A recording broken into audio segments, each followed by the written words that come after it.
We live in an era of unprecedented financial noise.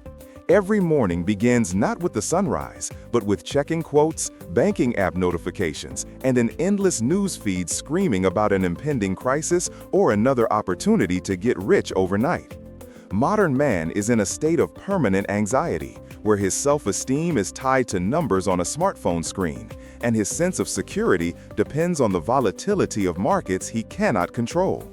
We are surrounded by a cult of consumption that promises happiness in exchange for a credit card, and a cult of success that demands sacrificing health and time for capital accumulation. But what if I told you that the secret to financial well-being was discovered more than 2,000 years ago? What if true financial freedom begins not with an investment portfolio, but with the calibration of your own mind? Today, we embark on a long and deep journey into the world of Stoicism, a philosophy that was forged not in the silence of libraries, but in marketplaces, imperial palaces, and the chains of slaves. We will explore how the teachings of Seneca, Epictetus, and Marcus Aurelius can become the most reliable financial tool in the 21st century. Why Stoicism? It would seem, what does ancient philosophy have to do with cryptocurrencies, mortgages, or retirement planning? The answer lies in the very nature of money. Money is not just coins or database entries. Money is crystallized human energy, a tool of exchange, and most importantly, a powerful catalyst for our emotions. The fear of poverty, greed, envy, pride of possessing expensive things, all these are not economic categories, but psychological states. Stoicism is an operating system for the human mind, allowing one to maintain clarity and calm amidst the chaos of the external world. And if we apply this approach to personal finance, we will discover an amazing thing. Economic crises will cease to be personal tragedies, and wealth will cease to be a source of anxiety. In this video, we will not give superficial advice like save 10% of your salary or don't buy takeaway coffee. We will go much deeper. We will dissect the very essence of our relationship with the material world. We will examine the financial biography of Seneca, one of the richest men in Rome who preached moderation. We will learn how the former slave Epictetus regarded the absence of possessions. We will analyze how Marcus Aurelius, the ruler of half the world, managed the empire's treasury without losing his humanity. We will explore the concept of indifferent things, learn the technique of premeditatio malorum for insurance against financial catastrophes, and understand how to transform money management into a spiritual practice. Get ready, this will be a long conversation. Turn off notifications, pour some tea. We begin our immersion into the financial wisdom of the Stoa. Part 1. The Philosophy of Wealth, the concept of adiapora.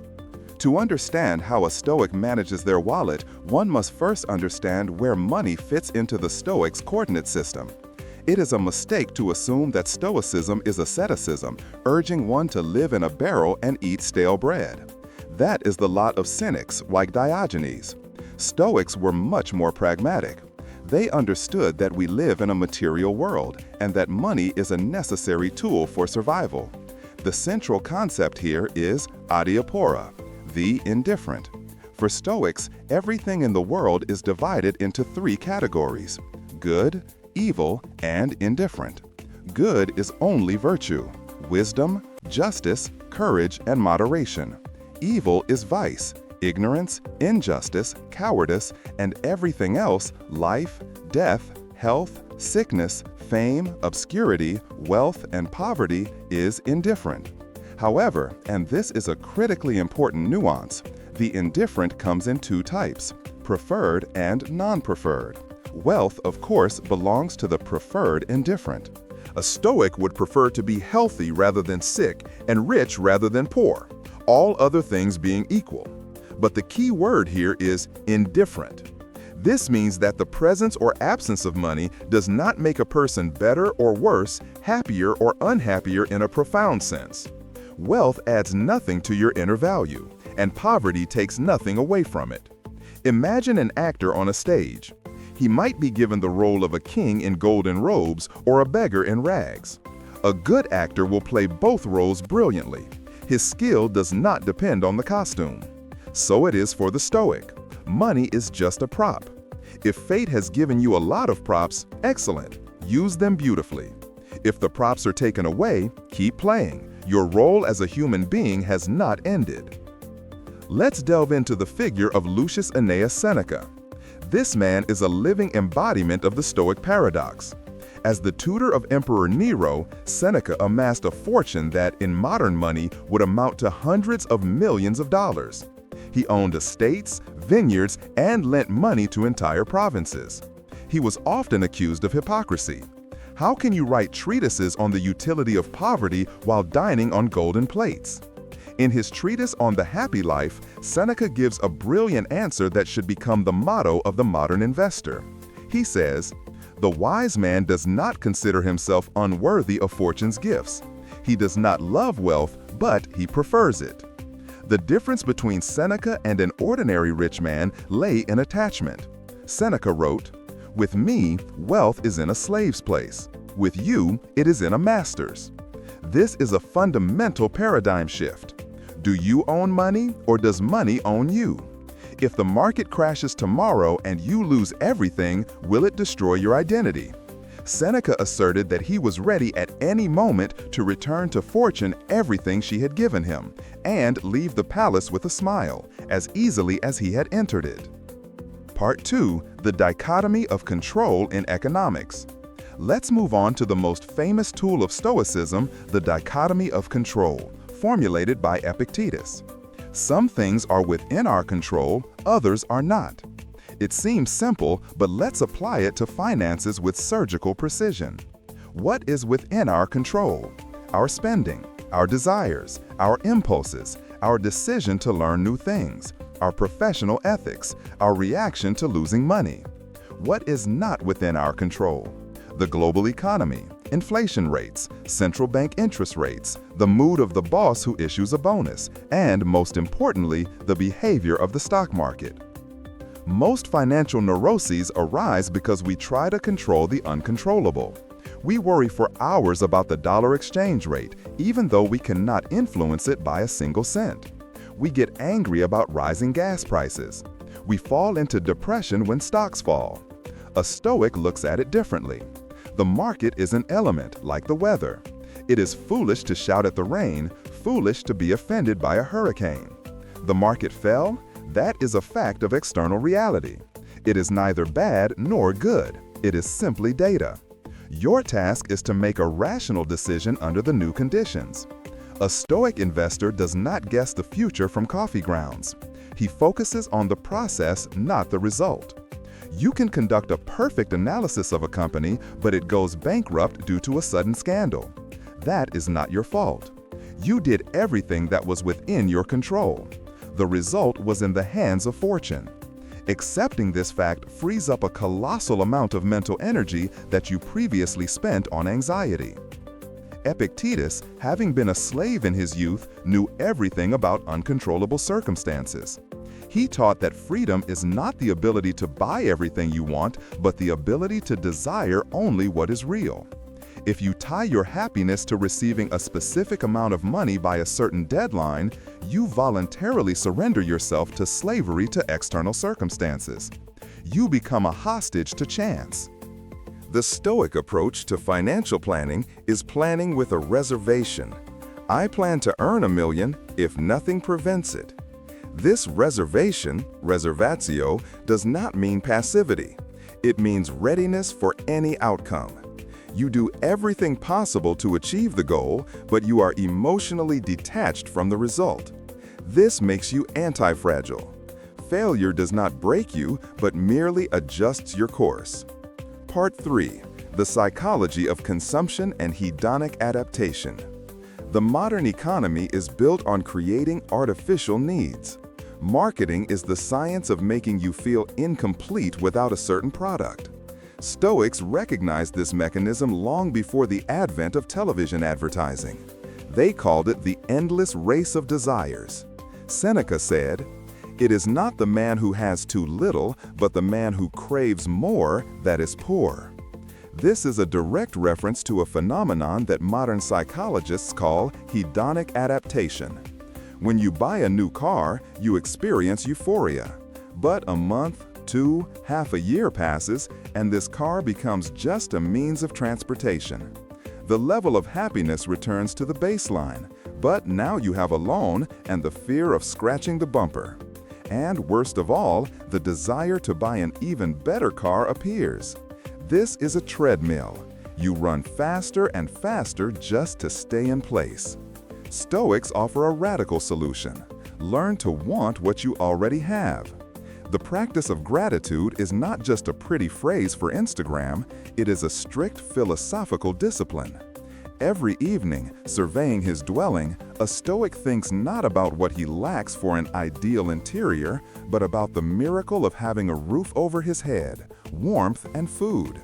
Marcus Aurelius advised, "Do not think of the things you do not have as if you already had them, but of the best things which you do have, take hold of them, and remember how you would have longed for them if you did not have them."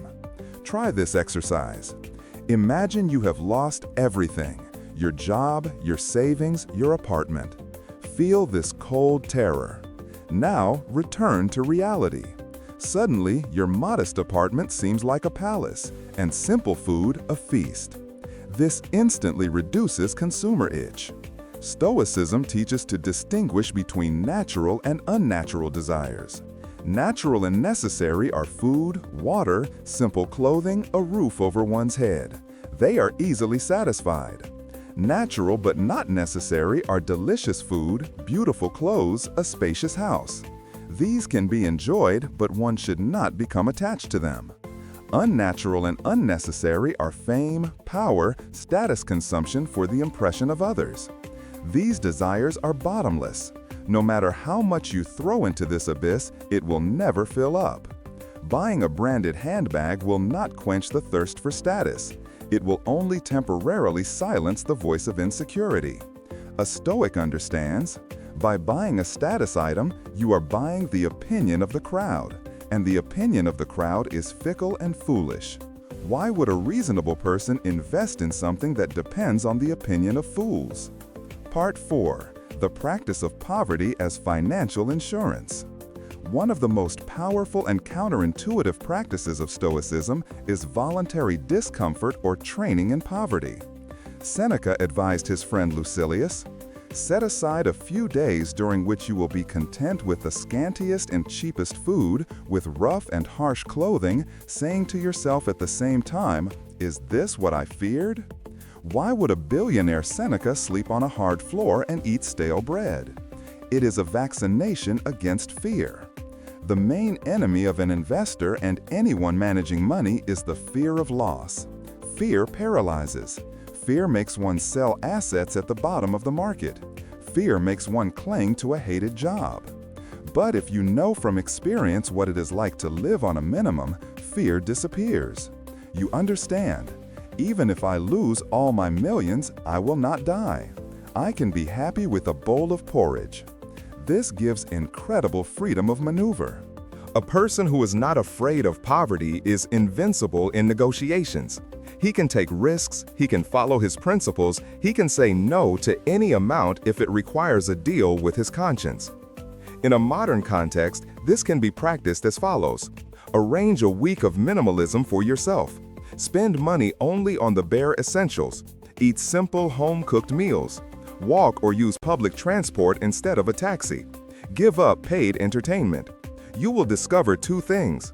First, you will save a lot of money. Second, and most importantly, you will realize that the quality of your life and your level of happiness have barely changed. Perhaps they even increased, because the noise of excessive consumption disappeared.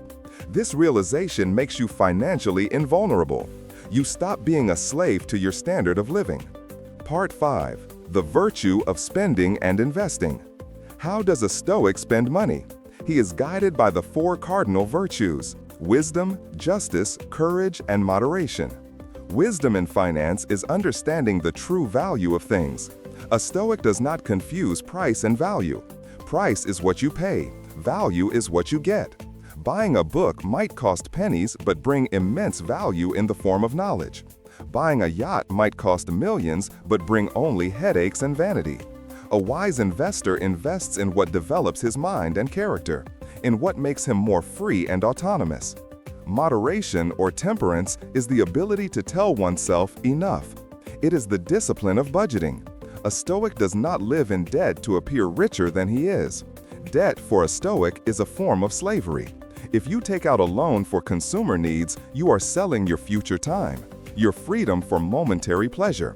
This is a violation of the natural order. Of course, there are reasonable debts, for example, for business development or education, but they must be carefully weighed from a risk perspective. Moderation also applies to investments. A Stoic does not chase after super profits promised by fraudsters. He understands that there is no free lunch. He chooses reliable, boring, long-term strategies. The power of compound interest is the power of time and patience, the Stoics' main allies. Justice is the social aspect of money. Money is not only a personal resource. It is a tool for influencing society. Stoicism is a philosophy of cosmopolitanism. We are all citizens of a single world. Therefore, how we earn money matters. A Stoic will not engage in business that harms people or society, even if it brings huge profits.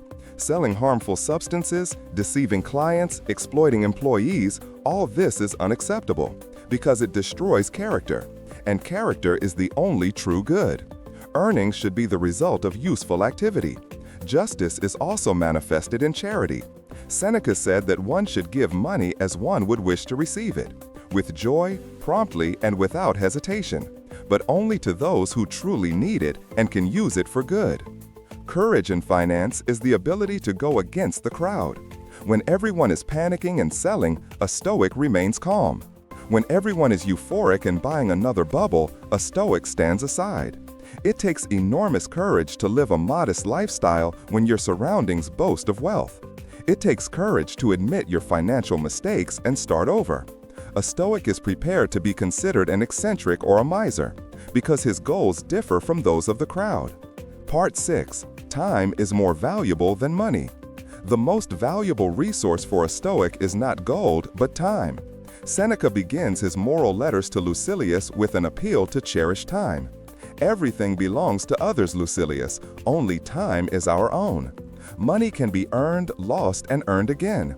Time can only be lost. Exchanging irreplaceable lifetime for extra money that is only needed to buy unnecessary things is the height of madness. Many people fall into the trap of golden handcuffs. They work at a hated job for 12 hours a day to pay the mortgage for a huge house in which they only sleep and the lease for a car they drive to that job. A Stoic optimizes his life to maximize free time, leisure, skole. But leisure for a Stoic is not lying on the couch in front of the TV. It is time for self-development, reflection, communication with loved ones, and service to society. Financial independence, FIRE, financial independence, retire early, is very close to Stoicism, but with an important caveat. The goal is not just to stop working and idle. The goal is to free up time for higher purposes than just earning a living. If you can reduce your expenses and live more modestly, you need less capital for freedom. You can buy back your freedom much earlier. Ask yourself, how many hours of your life is this new purchase worth? Is a new iPhone worth 2 weeks of your work? Is it worth 2 weeks of not seeing your children grow? Such a recalculation of prices in hours of life is instantly sobering. Part 7. Death and Inheritance. Memento mori, remember death. This phrase frightens many, but for a Stoic, it is a source of clarity. We will all die. We will take nothing with us. Shrouds have no pockets. This realization completely changes the strategy of accumulation. Accumulation for the sake of accumulation itself becomes absurd. You are simply a guardian of your wealth for future generations or for the state. Marcus Aurelius, Emperor of Rome, constantly reminded himself of the transience of all things. He saw how the treasures of his predecessors accumulated and how they disappeared. viewing things from the perspective of eternity helps to reduce the significance of money. Why kill yourself for an extra million if 100 years from now no one will even remember your name? This is not a call to nihilism, it is a call to prioritize correctly. Money should serve life, not life serve money. The question of inheritance is also important. Leaving huge fortunes to children without instilling in them the wisdom to manage them is not a blessing but a curse. Seneca warned that wealth in the hands of a fool is like a sword in the hands of a madman. The best inheritance one can leave is education, proper values, and an example of a virtuous life. Capital can only be an aid, but not the foundation of their existence. Part 8. Synthesis of Modernity and Antiquity. What does an ideal Stoic financial plan look like in the 21st century? 1. Desire audit. Conduct a strict review of what you want. Filter out what is imposed by advertising and society. Keep only what is truly needed and brings genuine joy. 2. Create a freedom fund. Accumulate a financial safety net. This is not money for a rainy day, it is money for the freedom to say no. It is a resource that allows you not to depend on a boss's capriciousness or sudden crises. 3. Diversification. Just as a Stoic does not put all emotional well-being eggs in one basket, an investor diversifies assets. Stocks, bonds, real estate, gold, skills. If one falls, another supports. 4. Automation. Remove the human factor and emotions from the investment process. Set up automatic payments. Let the system work without your involvement, freeing you from the temptation to play the market. 5. Regular practice of negative visualization. Once a month, imagine the worst-case scenario. What if the market drops by 50%? What if I get fired? Write down an action plan. When you have a plan, anxiety goes away. 6. Investment in self. Your skills, your health, your mental resilience, these are assets that are immune to inflation and confiscation. They are the only things that truly belong to you. Conclusion: wealth of spirit. We have reached the end of our journey. We have analyzed financial strategies that have stood the test of millennia. The main lesson of the Stoics is simple and complex at the same time. True wealth is within. External wealth is merely a pleasant addition, a tool that can be used for good or ill. A person who has mastered his desires is richer than a king who is a slave to his passions. Financial freedom, Stoic style, is a state where money ceases to be a source of worry. It is when you look at your bank account with the same calmness with which you look at leaves on trees. Many leaves? Good, there will be shade. Few leaves? Also good, there will be more sun. Do not strive for numbers for the sake of numbers. Strive for serenity, ataraxia. Use money to build a fortress of independence around yourself, but do not lock yourself in it. Leave the gates open for helping others and for gracefully accepting fate. Remember Epictetus's words, "Wealth consists not in having great possessions, but in having few wants." Start applying these principles today, not with large investments, but with small changes in mindset. And then, regardless of what happens on the exchanges of New York or London, your personal internal market will always be stable. This is the highest financial wisdom. Thank you for spending this time with us. If this in-depth analysis was useful, please share it with those you wish well. Live wisely, manage intelligently. See you next time.